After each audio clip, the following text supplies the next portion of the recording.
Welcome to Moments with Marianne. I'm so delighted we're spending this time here today. We have a very inspiring show coming right up with special guest, John Murphy, and he's here today to share with us his new book, Miracle-Minded Manager, a modern-day parable about how to apply A Course of Miracles in business.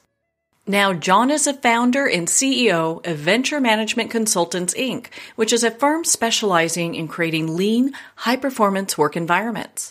He credits his success in business and in life to A Course in Miracles. First learning and studying this practice in 2008, John has quadrupled his business and growth and prosperity. He hopes to work with others and individuals to teach them the incredible benefits the lessons of A Course in Miracles has to offer us. So let's welcome to the show, John Murphy. Thank you, Marianne. It's great being here. You know, what an honor it is to have you here and to talk about your new book. My goodness, I can't wait to dive into that, but I really would love for you to share with our listeners, what even started you on this path? Well, I started writing almost 30 years ago. This is actually my 20th book. And this particular book is, in fact, a sequel. It's a story. It's a parable, an allegory. And it's a sequel to a book I wrote 26 years ago that got a great deal of attention about a man trying to change his corporate culture. A leader, happened to be a man, trying to change his corporate culture. And he's running into all kinds of resistance. And now transformational change and culture change and business transformation is all pretty big stuff. But, 25, 26 years ago, it was a little bit new. People weren't talking as much about culture, 25 years ago. And so the book was kind of a leading edge. It was called Agent of Change, Leading a Cultural Revolution. And the leader in this story, his name's Jack, he was running into all kinds of resistance and trouble, and so he got the help of a consultant who he had met through a team building workshop, which is how I got launched 30 years ago, teaching team building and team techniques, leadership development type stuff. So anyways, Jack learns how to pull people and get them aligned and pull them together and really synergize as a culture, kind of like a symphony orchestra that's all playing as one. It's powerful. So he learns that in the book 25, 26 years ago. And he now returns with Miracle-Minded Manager because he's been very successful. He's been promoted. He's now president of a major business unit. But he's struggling with some family issues. He's struggling with some life issues. And now, of course, life coaching is a pretty big deal. And I do quite a bit of that along with executive coaching. So Jack goes back and asks for help from this consultant who helped him before. Because one of the things he noticed about the consultant is that he always seemed to be very poised, very graceful. He didn't get worked up about things. And so he's like, how do you do that? You don't even seem to get stressed. The rest of the world's dealing with stress and coping with stress. We have all these stress management strategies, go to the gym and, meditate and do yoga and maybe have a few beers or a glass of wine or something. But how do you do it? And so the consultant reveals to Jack through this story how to actually eliminate stress from your life, delete it rather than try to manage it. So it's a real paradigm shift, if you will. And I incorporate things like a law of attraction and A Course in Miracles and some very deep spiritual ancient teachings into the story to make it really, really compelling. So, and I'd add that it's not just about business managers trying to lead with more grace and more confidence and more inner peace. It's for anybody actually trying to lead their life in that way, especially when there's a virus like this coronavirus going around. Yeah. I mean, it's interesting. I mean, we're hoping that our best natures show up now.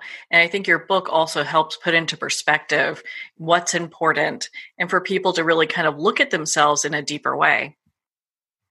Well, exactly. And so what you can see, in a nutshell, the book is about shifting from a fear-based thought system, which we call ego. Ego is a fear-based thought system. And as long as we're in that box, so to speak, that ego box, we're living in fear, whether we consciously admit it or not. We fear anything that we value because we're attached to it. We're attached to other people. We're attached to our jobs, our incomes, our homes, our health. And so any threat of that attachment scares us. So the shift in Miracle Minded Manager is to shift completely out of that box. I like to remind people that it doesn't do a lot of good to manage problems inside a box or a paradigm when it's actually the box that's the problem. You're just moving chairs around on the Titanic, so to speak. You've got to really step back and look at a completely different outlook, completely different mindset. So the Miracle Minded Manager's mindset is a shift from fear, a fear-based, dualistic, right, wrong, us, them, good, bad, up, down, ego thought system, which is also known as human nature, to a spiritual-based, love with a capital L, unconditional love-based thought system. And when we're in that thought system, we're not afraid of anything. It's hard for human beings to even imagine that, but there are people on this planet who actually live that way. And they're not stressing. They're not worrying about, the next great big catastrophe that's coming this way. They're not stressing because they recognize that life continues even after we leave our bodies. Life existed before we came into our bodies. Life is cyclical, not linear. It's like the seasons. It's like everything around us. It's moving in cycles. And, some refer to this as karma. Some refer to this as flow and the great Tao. But when we start to shift out of this programming that we all have, this thought system that we've all grown up with, into a miracle-minded mindset, and this is what A Course in Miracles actually teaches us. And when we make that shift, it's just truly profound. I've actually shared the stage, and I won't mention them by name, but with a couple of people who are some of the most fascinating death experience cases on the planet, written New York Times best-selling books. And they talk about the experience they had after they passed this body and then were told to come back, so to speak. And their stories are absolutely fascinating. But that's essentially the same message, the same teachings that we get out of A Course in Miracles, is that this is not a one and done, life. And there is nothing to fear. And we hear famous quotes like nothing to fear but fear itself, and, be not afraid. The Bible's full of statements like that. Fear not. But the truth is most of us do live in fear, and we can see it just vividly right now with the coronavirus that's been going around. People just absolutely terrified. And we couple that with something called law of attraction, which is we reap what we sow vibrationally. The energy we put out attracts like energy back. So it's misery loves company. If we go through life with a miserable vibration, we're just calling more misery into our lives. If we go through life with a fear-based vibration, a nervous, anxious, worrisome vibration, we're going to constantly witness things to be afraid of. They're going to be all around us.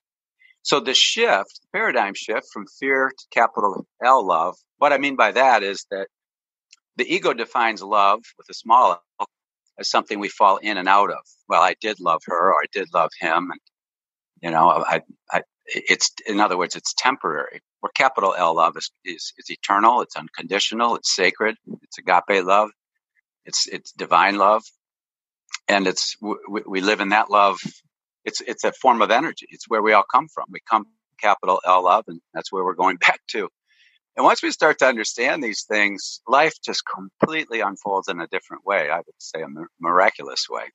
That's so beautiful. I mean, and that's really how life should be, regardless what's going on around us. Because there's always going to be, this is a quite unique time, but there's always going to be disruptions and upset and challenges that we're going to face. No question about it. Forest fires, earthquakes, hurricanes. I'm on the beach here in Palm Beach. I've lived here for the last 5 years. I've been in 3 hurricanes.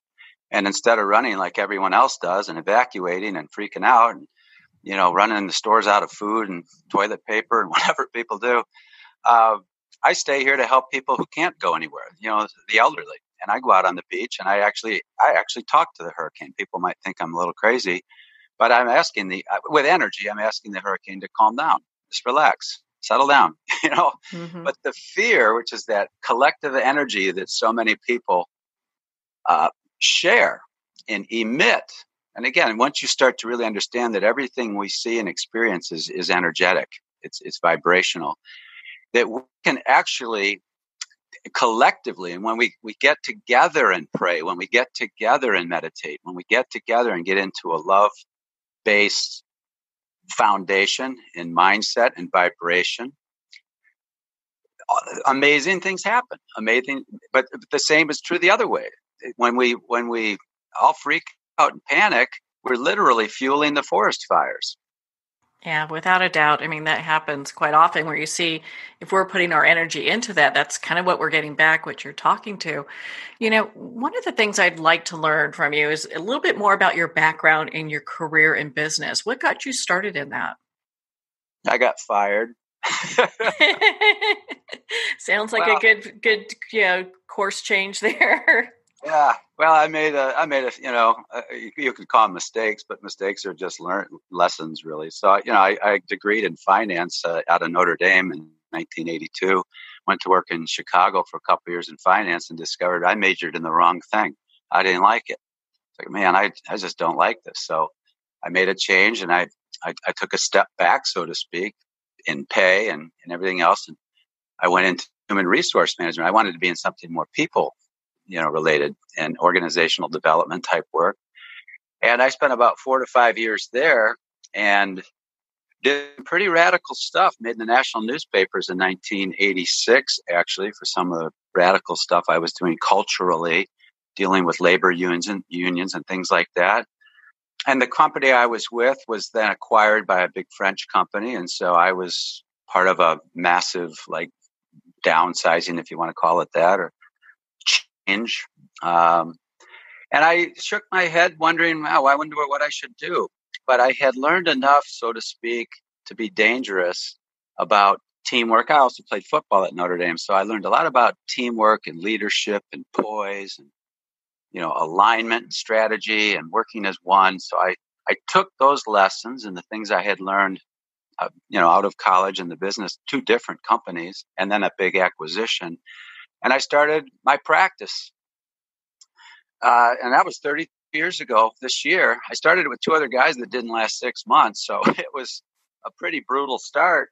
Oh, boy. But I found my way into teaching teamwork to businesses initially locally and then regionally.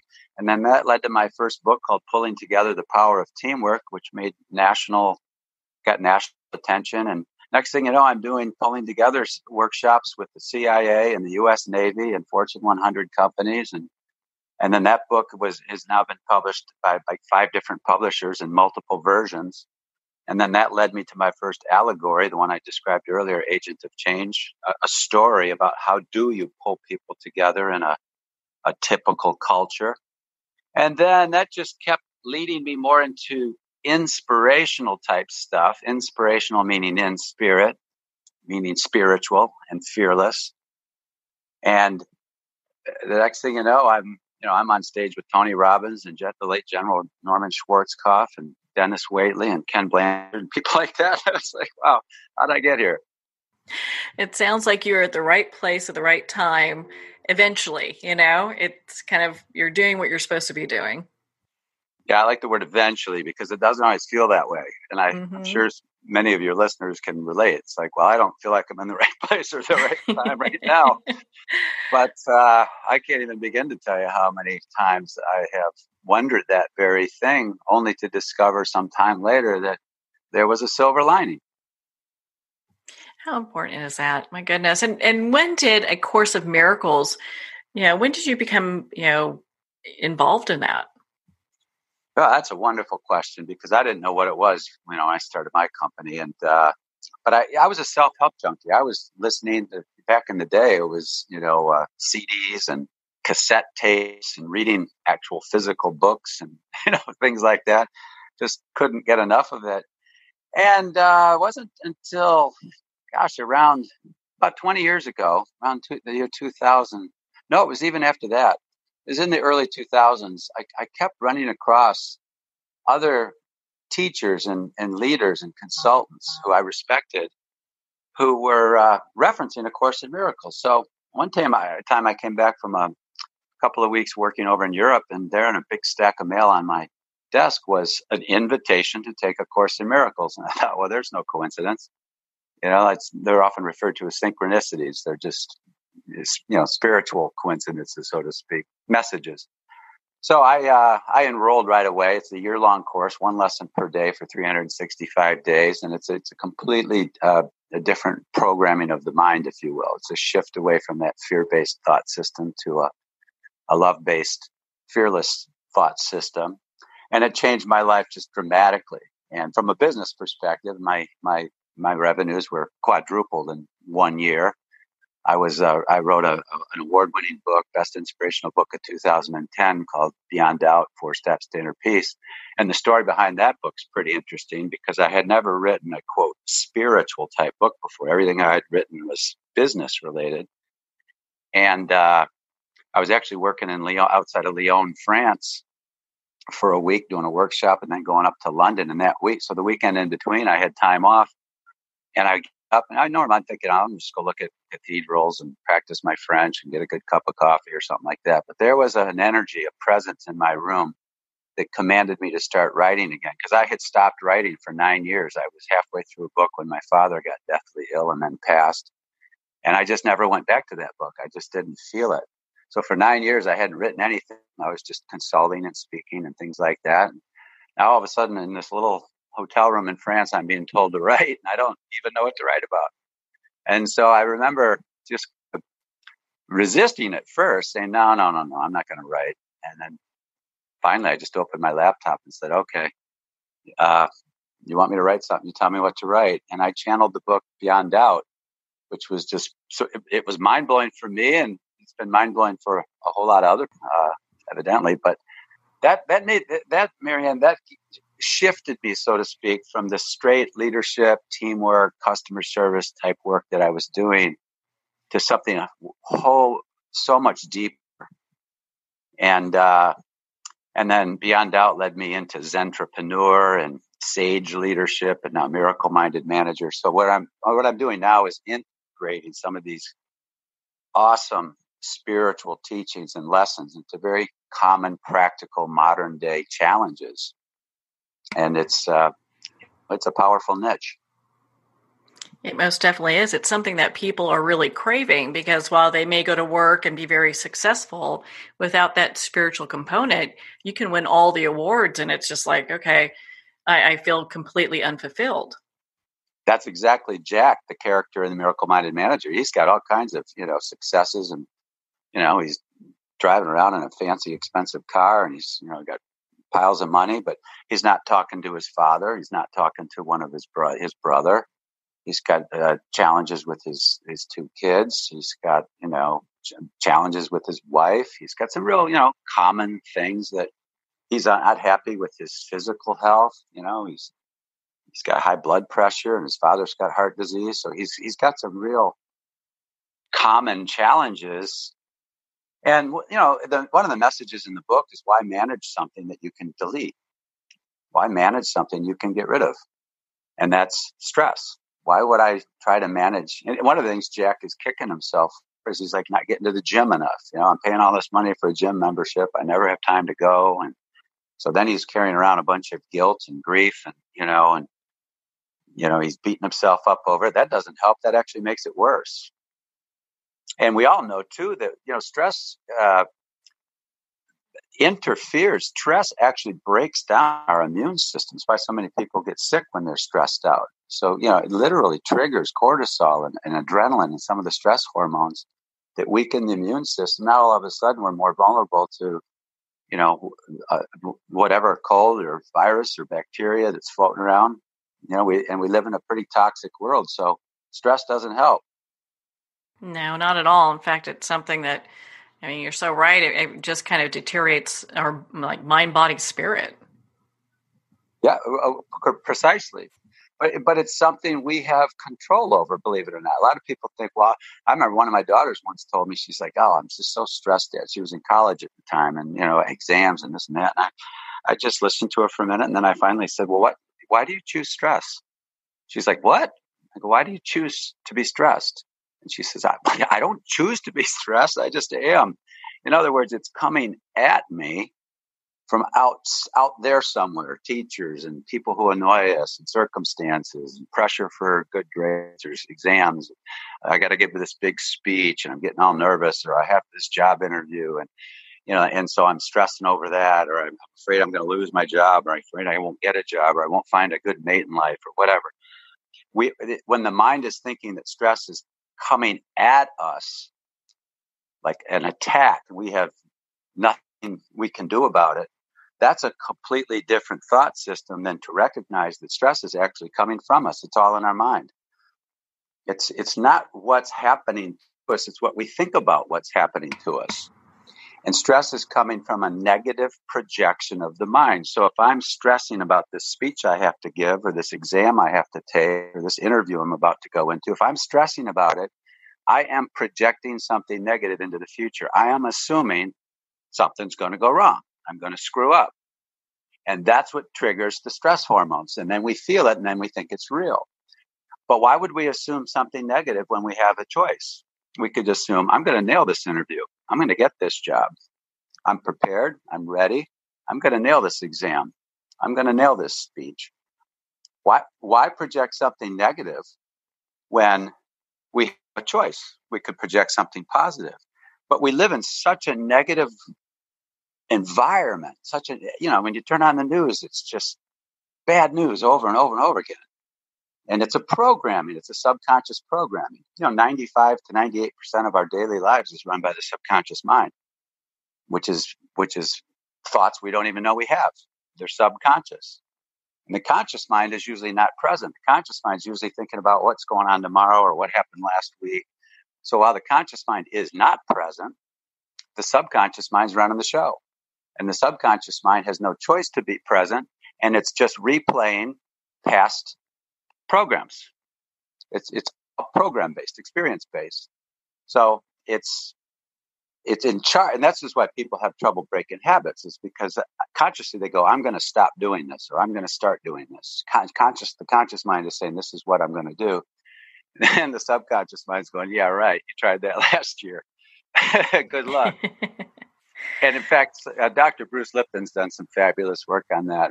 And one quick statistic that's kind of mind-blowing is that the conscious mind can process about 40 bits of data per second, 40. The subconscious, 40 million. So it's no contest. It's 1,000,000 to 1 ratio. The subconscious mind's far more powerful as a processor than the conscious mind. So a secret, so to speak, to habit change is not consciously willing to make a change. Yes, that's part of it.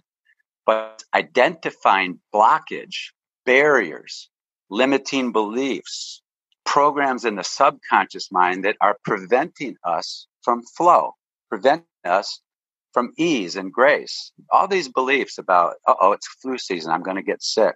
It's cold season, I'm going to get a cold.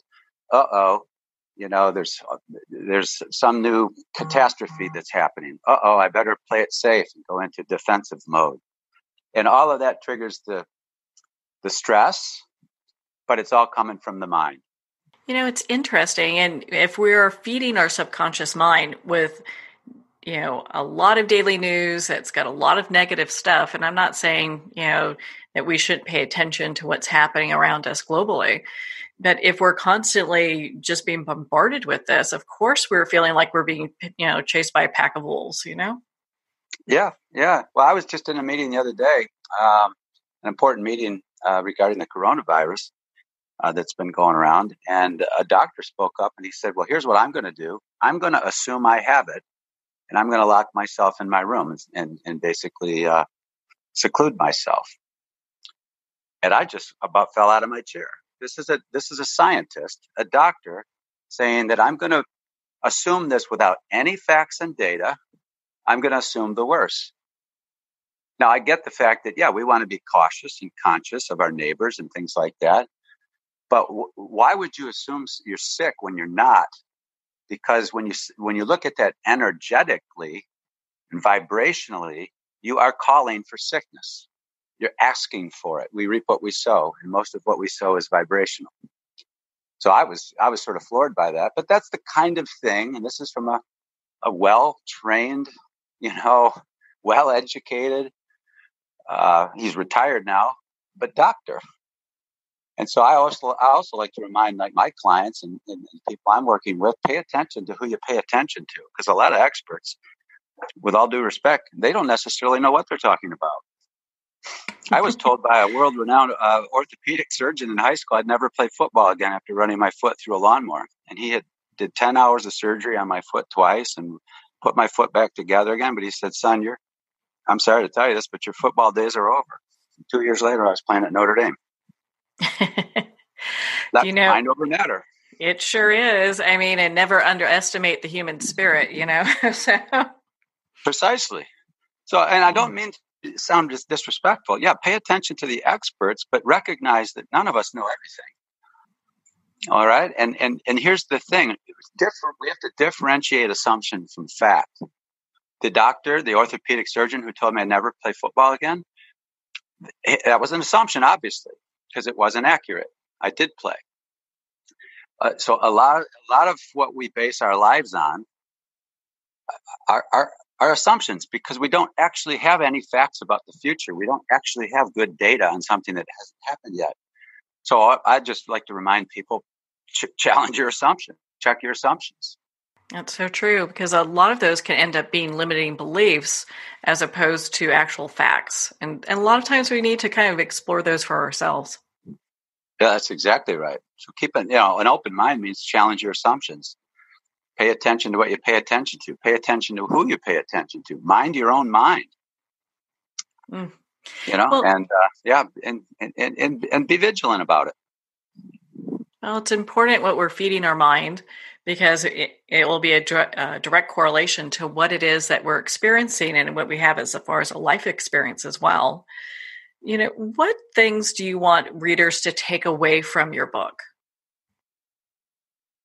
Recognize there's another thought system outside of the one you were born and raised with, the ego thought system, which is human nature. Recognize that that you have an opportunity to change the channel, to turn the dial, so to speak, vibrationally, just like you would a radio. You can, and you can change if your life is playing out in a negative way, and you're not happy with the way things are that you're reaping, then look at what you're sowing. Look within, because you are reaping what you are sowing. So a lot of times we want to blame some external factors for whatever it is we've got going on, but we're actually calling for it vibrationally. So I think the most important takeaway, and this is what I've taught my children who are all now grown in the working world and through college and such, is pay darn close attention to what you are thinking, because when you're thinking something long enough, it becomes a belief. And when you think a belief long enough, it becomes a subconscious belief, which is very powerful. Another name for the subconscious mind is the habitual mind. It just runs over and over and over again. We end up just replaying these old stories that we've told ourselves, and they play out until the day we physically die. Well, such great, advice for our listeners. Gosh, John, I mean, we could talk for hours. I can't believe that this time went by so quickly. We're going to have another discussion on this. Where can our listeners connect with you and be part of your community? Well, sure. Thank you for that, Marianne. My website is www.johnjmurphy.org. You can see my whole body of work there, johnjmurphy.org. You can also find me on Facebook, on LinkedIn. It's John J. Murphy Mystic on LinkedIn. It's author John J. Murphy on Facebook. Twitter, it's @SageLeader. So I'm easy to find. You can Google me. Google Miracle Minded Manager, or just go to my author page on Amazon, and you'll see a great deal of my work. Well, John, thank you so much for taking the time to be on the show with us here today. Thank you, Marianne. Stay well. Well, thank you, John. It's been such an honor to spend this time with you, and of course, to talk about your new book, Miracle Minded Manager. You can pick up John's book on Amazon. It's available on Kindle, also at Barnes & Noble and select indie retailers. Well, we're at the end of our time today. I would like to thank everyone for tuning in. You're listening to Moments with Marianne. And remember, make every moment count.